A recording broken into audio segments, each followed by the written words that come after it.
క్రీస్తునందు సహోదరి సహోదరులారా, ప్రభువైన యేసుక్రీస్తునందు హృదయపూర్వక వందనాలండి. ముందుగా ఎంత మంచి సమయాన్ని ఇచ్చిన తండ్రి అయిన దేవునికి ప్రభువైన క్రీస్తు ద్వారా కృతజ్ఞతాస్తుతులు చెల్లిస్తున్నానండి. అందరూ బాగున్నారండి.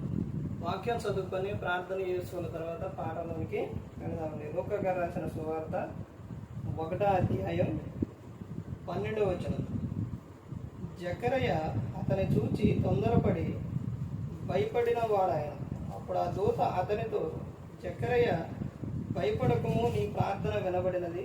నీ భార్య అయిన ఎలిజబెత్ నీకు కుమారుని కనును. అతనికి యోహాను అను పేరు పెట్టుదు.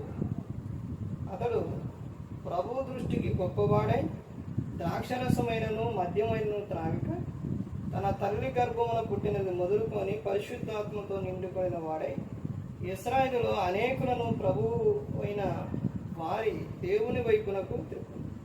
మరియు అతడు తల్లిదండ్రుల హృదయములను పిల్లల తట్టునకును అవిధేయులను నీతిమంతుల జ్ఞానమును అనుసరించుటకును తిప్పి ప్రభు కొరకు ఆయత్తపడి ఉన్న ప్రజలను సిద్ధపరచుడికై ఏలియా యొక్క ఆత్మయు శక్తియు గలవాడై ఆయనకు ముందుగా వెళ్ళును గనుక నీకు సంతోషమును మహా ఆనందమును కలుగును.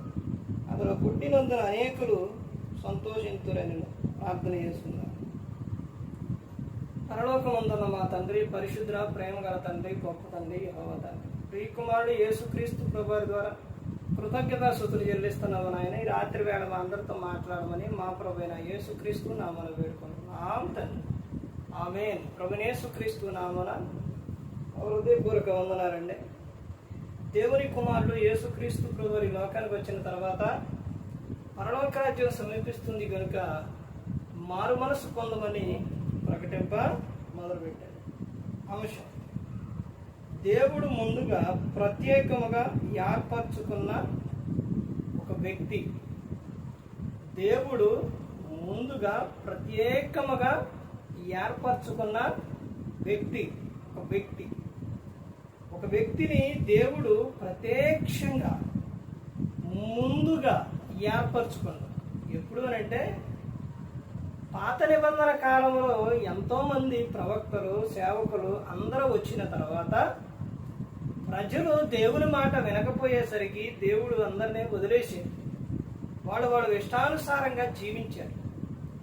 తర్వాత కొన్ని వందల సంవత్సరాలు, 400 సంవత్సరాలు తర్వాత దేవుడు ఒక వ్యక్తిని పిలిచి ఒక వ్యక్తిని ప్రత్యేకంగా ఎన్నుకున్న ఆ వ్యక్తి గురించి తండ్రి అయిన దేవుడు ముందే చెబుతుండు. ఎవరికి చెబుతున్నారంటే తండ్రి తల్లికి చెబుతున్నా. అంటే ముందు ఎవరికి చెబుతున్నాడు? తండ్రికి చెబుతాడు. ఇదిగో జకరయ్య, నువ్వు నీ భార్య గర్భం ధరించి కుమారుని కని ఆ కుమారునికి నువ్వు పేరు పెడతావు. తర్వాత ఆ కుమారుడు ఏ విధంగా ఉంటాడు అని అంటే, అసలు అతను చేస్తున్న విధానాన్ని బట్టి ఎంతో మంది మారతారు, ఎంతో మంది సంతోషిస్తారు. నిజమైన సంతోషం ఎక్కడుందని అంటే మారు మనసులోని సంతోషం ఉంది. పరలోకములోనే సంతోషం, నిజమైన సంతోషం ఏది అని అంటే అక్కడే ఉంది. ఈ వ్యక్తి పుట్టినందుకు అక్కడ చెబుతున్న విషయం చూడండి. మరియు అతడు తండ్రుల హృదయములను పిల్లల తట్టునకును అవిధేయుల నీతిమంతుల జ్ఞానం అనుసరించుటకును త్రిప్పి ప్రభు కొరకు ఆయత్తపడి ఉన్న ప్రజలను సిద్ధపరచుటకై ఏలియా యొక్క ఆత్మయు శక్తియు గలవాడే ఆయనకు ముందుగా వెళ్ళును కనుక నీకు సంతోషమును మహా ఆనందము కలుగును. అతడు పుట్టినందున అనేకులు సంతోషింతురను. ఇతడు ఎందుకు దేవుడు ప్రత్యేకంగా ఈ వ్యక్తిని ఎందుకు ఎన్నుకున్నాడనంటే ప్రజలను ఎవరి వైపు త్రిప్పాలి? దేవుని వైపు త్రిప్పాలి. ఇతడు పుట్టినందుకు తల్లిదండ్రులు ఆనందిస్తారు, సంతోషిస్తారు, అనేకులు సంతోషిస్తారు అని చెబుతారు. ఎందుకు ఏమని చెప్తారంటే అక్కడ తండ్రుల హృదయములను పిల్లల తట్టునకు త్రిప్పును అని చెప్తున్నారు. అంటే ఇతను పుట్టినందుకు అసలు దేవుడు ఇతన్ని ఏర్పరచుకున్నందుకు ఎందుకు ఏర్పరచుకున్నాడు అని అంటే ప్రతి ఒక్కరిని దేవుని వైపు తిప్పాలి. ఎందుకనంటే ఎందుకు తిప్పాలి అంటే ఇతడు ప్రభు మార్గము సరళము చేయుటకు ఇతడు వచ్చాడు. ఇదంతా ఒక ప్రణాళికతో జరుగుతుంది. ఎవరో వ్యక్తి అనేది మనం చూస్తే చూడండి, మత్తయి గారు రాసిన సువార్త 3వ అధ్యాయం 1వ వచనం. ఆ దినముల యందు బాప్తిస్మం ఇచ్చు యోహాను వచ్చి, ఎవరంట? ఎవరికన్నా నీ పేరుందా? ఎవరు దేవుడు ప్రత్యేకంగా ఏర్పరచుకున్న వ్యక్తి ఎవరు అని అంటే ముందుగా ఎవరో బాప్తిస్మం ఇచ్చు యోహాను. ఇప్పుడు బైబిల్ గ్రంథంలో ఉన్న వారికి, ప్రవక్తలకు కానీ ఎవరికైనా కానీ ఈ పేరు ఎవరికైనా ఉందా? ఏ పేరు? బాప్తిస్మం ఇచ్చు. దేవుడు ముందుగా ఈ వ్యక్తిని ప్రత్యేకపరుచుకుందే ఒక వ్యక్తికి ఒక్కొక్కటి అనేది ఇస్తాం. ఇతనికి ఏమిచ్చాడు అని అంటే బాప్తిస్మాలు ఇచ్చే విధానం అంటే వరం. ఇతను బాప్తిస్మం ఇచ్చు యోహాను వచ్చి పరలోకరాజ్యం సమీపించి ఉన్నది, మారు మనసు పొందుడని యోదయ అరణ్యములో ప్రకటించుచుండెను. ప్రభు మార్గము సిద్ధపరచుడి. ఎవరు మార్గం అంట? ఎవరు మార్గం? ప్రభు మార్గము సిద్ధపరచాలి. ఎందుకనంటే వచ్చి ఆయన మామూలు ఆయన కాదు. ఆ మార్గమును సిద్ధపరచుటకు ముందుగా ప్రత్యేకంగా యోహాను గారిని దేవుడు ఏర్పరచుకొని ఈ లోకానికి పిలిచి అతడు అనేకులను ప్రభు వైపు తిప్పి బాప్తిస్మాలు ఇస్తూ చెబుతున్న విషయం చూడండి. ప్రభు మార్గము సిద్ధపరచుడి, ఆయన త్రోవలు సరళము చేయడని అరణ్యములో కేకవేయి ఒకని శబ్దమని ప్రవక్త అయిన యెషయా ద్వారా చెప్పబడిన వాడు ఇతడే. ఎవరితనంటే యోహాను గారు. ఇతడు ఎందుకు వచ్చాడు అని అంటే దేవుడు ఇతను ఎందుకు ఏర్పరచుకున్నాడు అని అంటే బాప్తిస్మం ఇచ్చుటకు, తర్వాత ప్రభు మార్గము సిద్ధపరచుటకు, ఆయన త్రోవలను సరళము చేయుటకు. తర్వాత ఇంకా ముందుకెళ్తే చూడండి, యోహాను సువార్త 14వ అధ్యాయం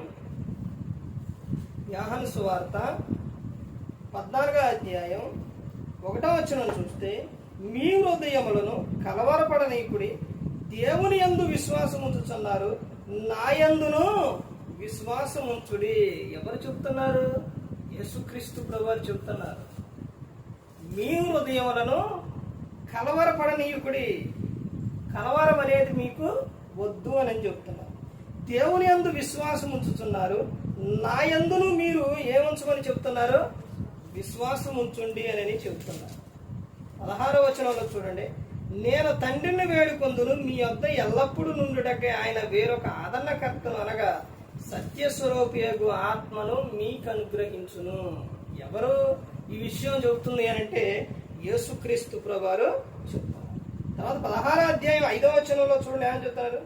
ఇప్పుడు నన్ను పంపిన వాని యొద్దకు వెళ్ళుచున్నాను, నీవు ఎక్కడికి వెళ్ళుచున్నావని మీలో ఎవడనూ నన్ను అడుగుటలేదు గాని నేను ఈ సంగతులు మీతో చెప్పినందున మీ హృదయం దుఃఖముతో నిండి ఉన్నది. అయితే నేను మీతో సత్యం చెప్పుచున్నాను, నేను వెళ్ళిపోవటం వలన మీకు ప్రయోజనకరం. నేను వెళ్ళని ఎడల ఆదరణకర్త మీ యొద్దకు రాడు, నేను వెళ్ళిన ఎడల ఆయనను మీ యొద్దకు పంపుదును. ఒక్కొక్కరు ఒక్కొక్క విధానం చూడండి ఏ విధంగా ఉంటుందో. ఒక్కొక్కరు వచ్చి వారి వారి మార్గములు ఏం చేస్తున్నారు? వారు దేవుని చెప్పినట్టు చేసి వెళ్ళిపోతున్నారు. ఎవరు? దేవుడు ముందుగా ప్రత్యేకంగా వెంచుకున్న వ్యక్తి యోహాను గారు. ఆ యోహాను గారు వచ్చి బాప్తిస్మాలు ఇస్తూ ప్రభు వైపు జనులు ఏం చేస్తుండో తిప్పుతుండో. అంటే ప్రభు మార్గమును ఏం చేస్తుండ అతను సరళము చేస్తున్నాడు.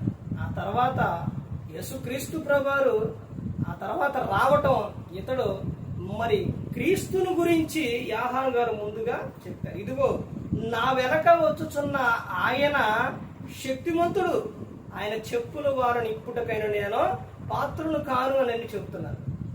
ప్రభు గురించి, ప్రభు మార్గము గురించి ప్రభువును గణపరచుడి, ప్రభు గురించి యాహాను గారు ముందుగా చెప్పారు. అంటే దేవుడు ప్రత్యేకంగా ముందుగా యాహాను గారిని ఎందుకు ఏర్పరచుకున్నారంటే ఆయన కుమారుడు వస్తాడు కాబట్టి ఆ కుమారుని గురించి ప్రతి ఒక్కరికి తెలియాలి. ఆ తర్వాత యాహాను గారిది అయిపోయింది, యేసుక్రీస్తు ప్రభువారు వచ్చారు. ఆయన ఈ లోకంలో 33.5 సంవత్సరాలు ఉన్నారు. తర్వాత ఆయన శిలువలో మరణించి తర్వాత యేసుక్రీస్తు ప్రభువారు తండ్రి యొద్దకు వెళ్ళేటప్పుడు ఇదిగో నేను వెళుతున్నాను, వెళ్ళిన తర్వాత ఎవరు వస్తారని చెప్తున్నారు? ఆదరణకర్త వస్తాడు అని యేసుక్రీస్తు ప్రభువారు చెబుతారు. దేవుడు ప్రజలను ఎప్పుడైనా వదిలిపెట్టాడా? వదిలిపెట్టలేదండి, ఎప్పుడూ వదిలిపెట్టలేదు. ఒకరు ఈ లోకానికి వచ్చి ఈ లోకం నుంచి వెళ్ళిపోయేటప్పుడు దేవుడు మరలా ఇంకొకళ్ళనే ఈ లోకానికి పంపించేసి మనల్ని ఎప్పుడు కూడా ఆయన కాపాడుతూ ఉన్నారు. అపోస్తుల కార్యాలు చూడండి, అపోస్తుల కార్యాలు 1వ అధ్యాయం 4-5 వచనాల్లో చూస్తే అక్కడ చూడండి ఏమని చెప్తున్నారు. ఆయన వారిని కలుసుకొని ఎలాగో ఆజ్ఞాపించెను, మీరు యెరూషలేము నుండి వెళ్ళక నా వలన వినిన తండ్రి యొక్క వాగ్దానం కొరకు కనిపెట్టుడి. యాహాను నీళ్లతో బాప్తిస్మం ఇచ్చును గాని కొద్ది దినములలోగా మీరు పరిశుద్ధాత్మలో బాప్తిస్మము పొందెదరనెను. కింద ఏమనుండే? కింద పరిశుద్ధాత్మతో, అంటే పరిశుద్ధాత్మతో బాప్తిస్మం మీరు ఏం చేస్తారు? పొందుతారు. పరిశుద్ధాత్ముడు మిమ్మల్ని ఏం చేస్తారంటే నడిపిస్తారు. పరిశుద్ధాత్ముడు మిమ్మల్ని మీ తప్పులు పాపాలు ఏవైతే ఉన్నాయో వాటిని ఏం చేస్తారు? ఆయన ఒప్పింపజేస్తారు. పరిశుద్ధాత్ముడే మనకు ప్రార్థన చేయటం మనకు రానప్పుడు ఆయనే మనకు ఏం చేస్తారంటే సహాయం అనేది చేస్తారు. దేవుడు ప్రత్యక్షంగా ఎంచుకున్న వ్యక్తి ఎవరు అని అంటే యాహాను గారు. యాహాను అంటే ఏంటో తెలుసండి? యాహాను అంటే అర్థం కృపా దానం, కృప లేక దానం, కృప అని అర్థం. పరలోక రాజ్యం అంటే ఏంటో తెలుసండి? పరలోక రాజ్యం అనగా సంఘం. పరలోక రాజ్యం అంటే సంఘం. ఆ సంఘమే క్రీస్తు శరీరం. ఇప్పుడు నడిపిస్తుంది ఎవరు అని అంటే పరిశుద్ధాత్ముడు ఇప్పుడు మనలను నడిపిస్తూ ఉన్నారు. దేవుడు ప్రత్యక్షంగా ఏర్పరచుకున్న వ్యక్తి ఎవరు అని అంటే యాహాను గారు. ఆయన వచ్చిండు, తర్వాత ప్రభు మార్గం గురించి చెప్పిండు. అనేకులు ఆయన పుట్టినందున ప్రజలు ఏం చేస్తారంట? సంతోషిస్తారు అని చెప్తున్నారు. ఎందుకనంటే అతడు ప్రభు వైపున తిప్పుతురు కాబట్టి ప్రజలను, ఆ ప్రజలు ఎలా ఉంటారు? ఆనందంగా సంతోషంగా ఉంటారు. ప్రతి ఒక్కరు గమనించుకోవాలి, ప్రతి ఒక్కరు కూడా తెలుసుకోవాలి. లోకం శాశ్వతం కాదు, శాశ్వతమైన లోకం ఉంది, పరలోకం.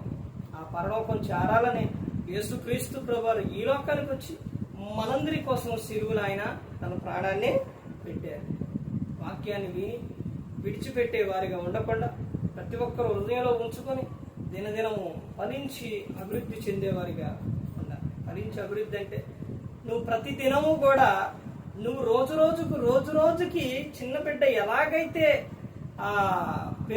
పెరుగుతూ ఎలాగైతే ఉందో దేవుల్లో క్రీస్తులోకి వచ్చిన నీవు ప్రతి దినము కూడా నీలో కనబడవలసిన ఏంటి అని అంటే యేసుక్రీస్తు ప్రభువారి లక్షణాలు నీలో కనపడాలి. ప్రతి దినము నువ్వు ముందుకు క్రీస్తులో సహవాసం చేస్తూ నువ్వు ముందుకు వెళ్ళినప్పుడు ఆయన లక్షణాలు అనేది నీలో కనపడతాయి. ప్రతి ఒక్కరు గమనించాలి. ప్రతి ఒక్కరు కూడా ఎవరో కూడా నశించే నరకానికి వెళ్ళిపోకూడదు. యేసుక్రీస్తు ప్రభువారు ఈ లోకానికి వచ్చి మనందరి కోసం శిలువలో తన ప్రాణాన్ని పెట్టారు. మరి ఈ విధంగా నిలబెట్టి మాట్లాడించిన తండ్రిన దేవునికి కృతజ్ఞతాస్తుతులు చెల్లిస్తూ ఇంతవరకు శ్రద్ధగా ఉన్న మీకు ప్రభు పెట్టిన హృదయపూర్వక వందనాలు చెల్లిస్తూ ఈ మాటలు ముగిస్తున్న అందరికీ